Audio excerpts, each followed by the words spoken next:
Entonces, ¿cómo haces? Bueno, hay que unificar. El problema está que si tú unificas y no quitas el control de cambio, tienes dos tasas otra vez. Te vas a tener la tasa unificada y la tasa negra. Y si la unificación es una tasa a 25 y el Banco Central oferta todos los dólares a 25, si oferta todos los dólares a 25, acabas con el tipo de cambio negro, pero no tienes reserva para hacerlo. En consecuencia, hay que unificar a una tasa alrededor de 20 y tanto, pero buscar financiamiento externo para poder darle reservas al Banco Central para que puedan llegar al mercado, porque si no, no se puede sostener el tipo de cambio y se va a estar devaluando sostenidamente.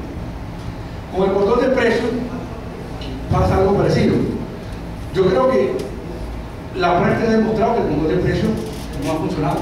Es decir, fíjense, la inflación acumulada entre 2013, que se puso el control de precios, y el 2014, cada año, es 1.800% acumulada. O sea, si tú tomas punta a punta, abril de 2014 contra abril del año 2013, o sea, 1.800% acumulada. Es decir, el control de precios sirvió para todo, menos para bajar la inflación. Menos para bajar la inflación. Entonces, ¿cómo hacerlo? Bueno, porque la inflación no responde a los controles, responde a la política económica. Entonces, si tú no haces una estrategia en la política económica, usted no va a bajar la inflación jamás. De manera tal que hay que ir eliminando los controles de precios. ¿Y cómo se resuelve el problema? Porque el otro asunto es los subsidios. Los subsidios, porque eso es una realidad. Hay gente que no podría comprar los alimentos con los precios, ¿verdad? Bueno, quita los subsidios generales y focaliza el subsidio. ¿Qué es el mercado? Una red de subsidios generales. ¿Y cómo lo que pensamos que se puede hacer una red de subsidios focalizada? Es decir, el Barquisimeto está en una experiencia buenísima. Yo creo que hay que generalizar el país con los subsidios a la medicina.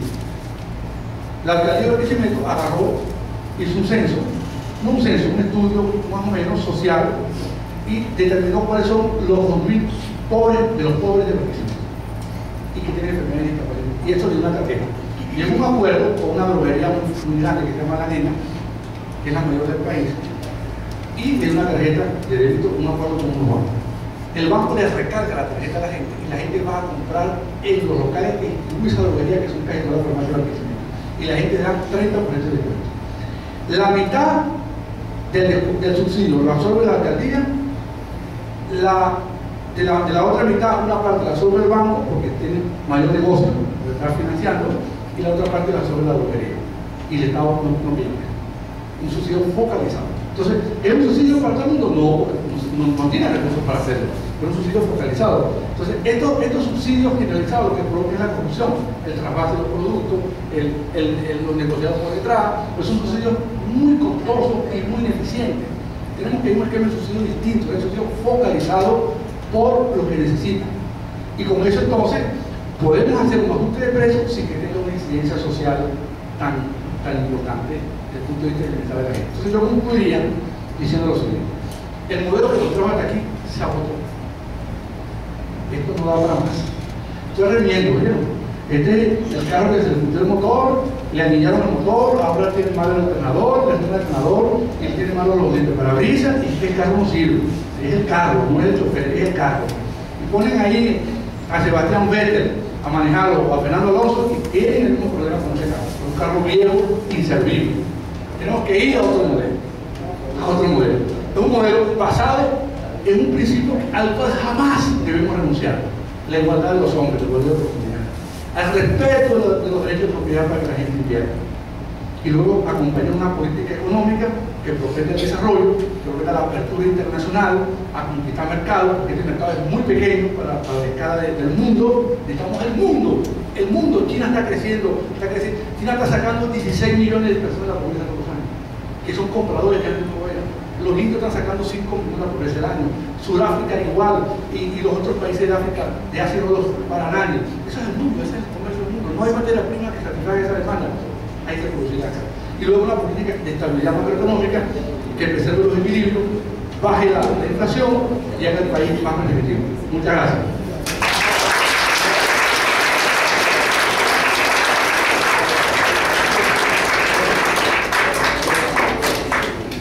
Bien, entonces vamos a abrir el derecho a las intervenciones. Tiene la palabra la profesora profesora Lidia Ruiz y luego el profesor Peña. Muchas gracias al amigo, el profesor, muy querido. Eso que dicen que no hay propuesta, claro que hay propuesta. Claro que hay propuesta, sobra las nuestras, no las mías, las de un grupo de gente. Muy bien. Lidia. Bueno, yo creo que puedo hablar desde aquí. En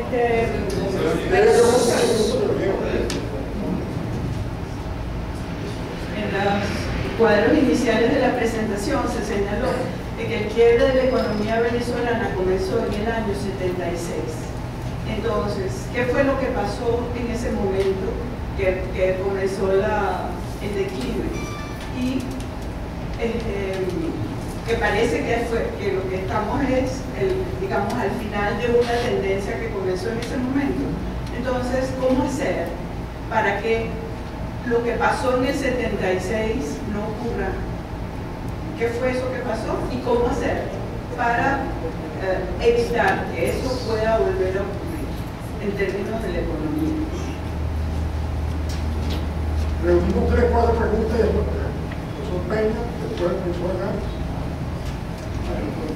Profesora, haciendo el símil del carro, ¿qué hacemos con ese vehículo y la gasolina? Fíjense el impacto importante que tiene en esta economía ese subsidio de la gasolina. Es importante que una política que apunte a reflotar un nuevo modelo económico tiene que tomar decisiones sobre el precio de la gasolina. Quisiera su comentario al respecto. Profesor.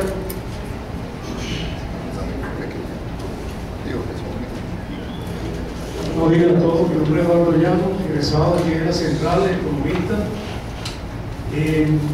Bueno, son 2 cosas así muy puntuales. En principio, me parece muy interesante la exposición, digamos, hay que ver a quién va dirigido, ¿no? Porque se da esa situación de que, bueno, alguna gente pues, de alto nivel del gobierno dicen que la oposición no tiene una propuesta. La oposición dice, bueno, la propuesta es o el plan es la constitución, bueno, en fin. Pero me parece muy interesante la exposición, porque es un término que todos podemos entender.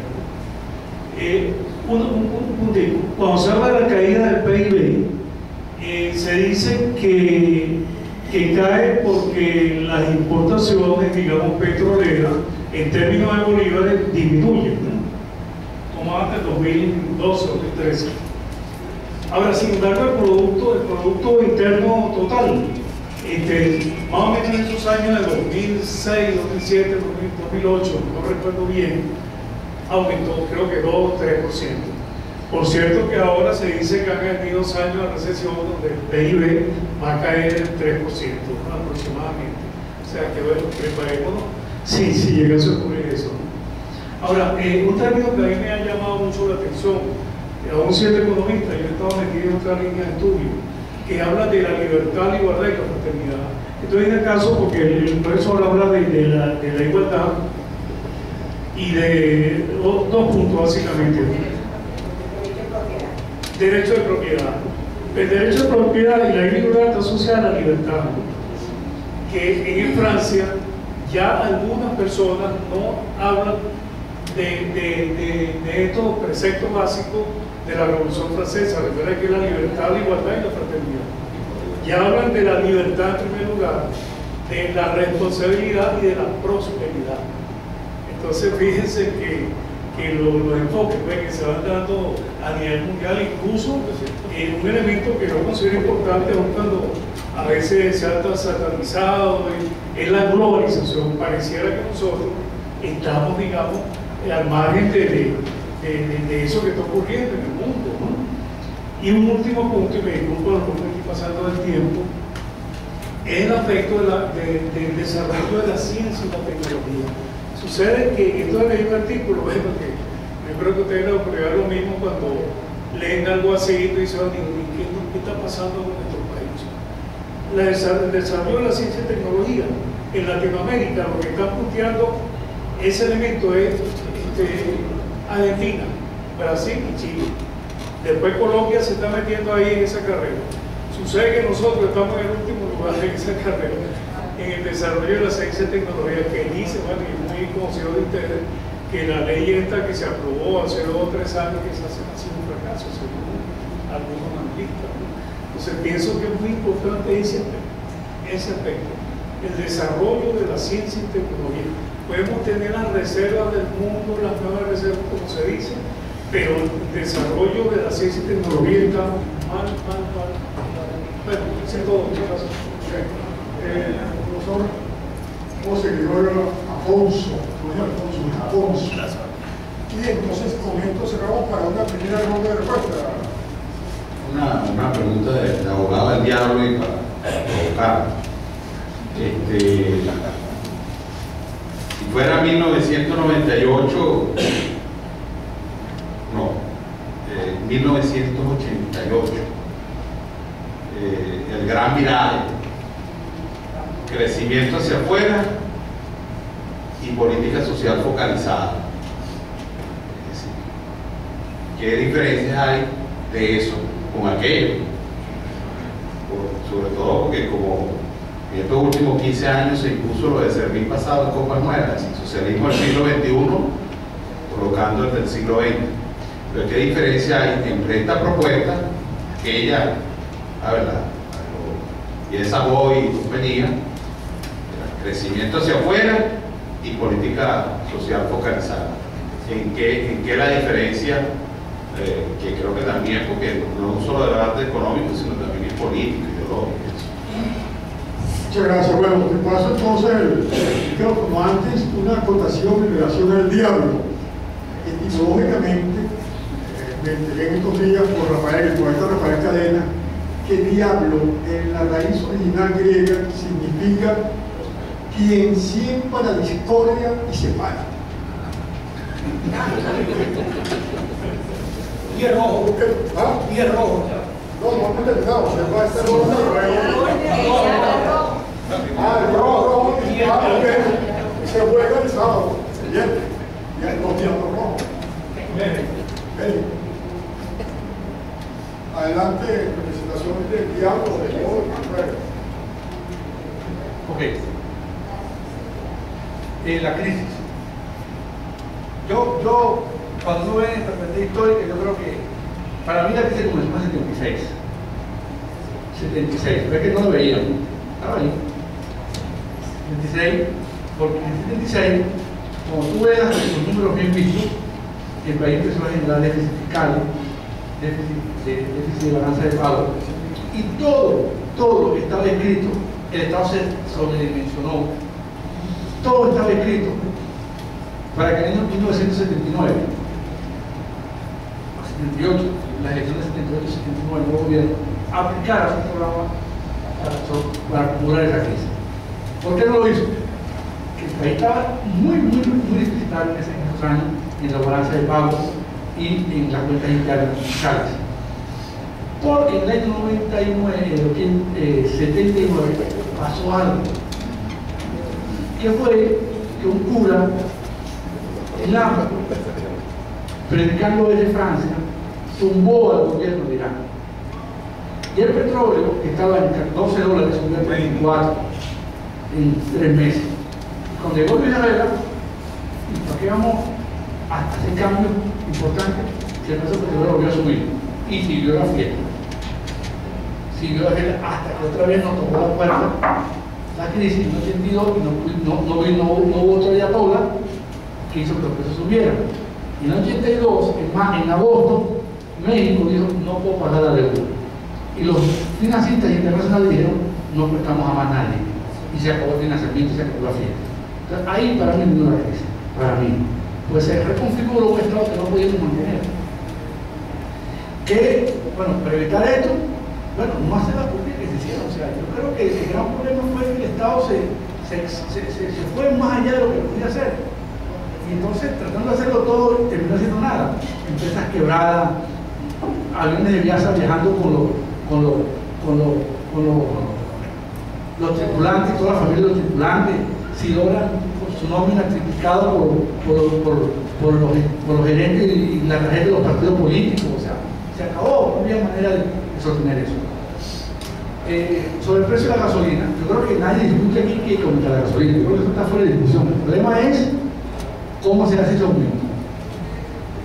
¿Cómo se hace ese aumento? Estamos gastando aproximadamente unos 10.000 a 12.000 millones de dólares al año en aumento de la gasolina. Perdón, el subsidio a los combustibles. ¿Subsidio a quiénes? Bueno, a los que tenemos carro. No al que no tiene carro. No tiene carro, no tiene ese subsidio. Entonces, tú divides 12.000 millones entre las familias que tienen carro, es un subsidio altísimo al año. Claro, esos subsidios se están calculando a tipo de cambio oficial, ¿no? Si lo calcula a tipo de cambio más realista, no es 12 millones, que es mucho menos. Pero es un subsidio muy considerable, muy considerable. Ahora, para entonces aumentar el precio de la gasolina, yo creo que hay que formular una política petrolera en primer lugar. De manera tal que la política de gasolina, de los combustibles, entre como parte de la política. Por ejemplo, tú tienes que reorientar todo lo que es el comercio exterior. Nosotros producimos 3 millones de barriles al año aproximadamente. 703.000 son gasolina subsidiada. 200.000, entre esos 370.000 los acuerdos de Petrocaribe y el acuerdo energético de Caracas, 370.000 barriles. Y 400.000 barriles a China para pagar los precios. Le pregunto yo a un venezolano de acá, ¿aceptaría un venezolano? Porque si va a aumentar, no que lo vas a aumentar al 10%, tienes que aumentarlo por lo menos, multiplicarlo por 5 o por 10 el precio, para que tenga sentido.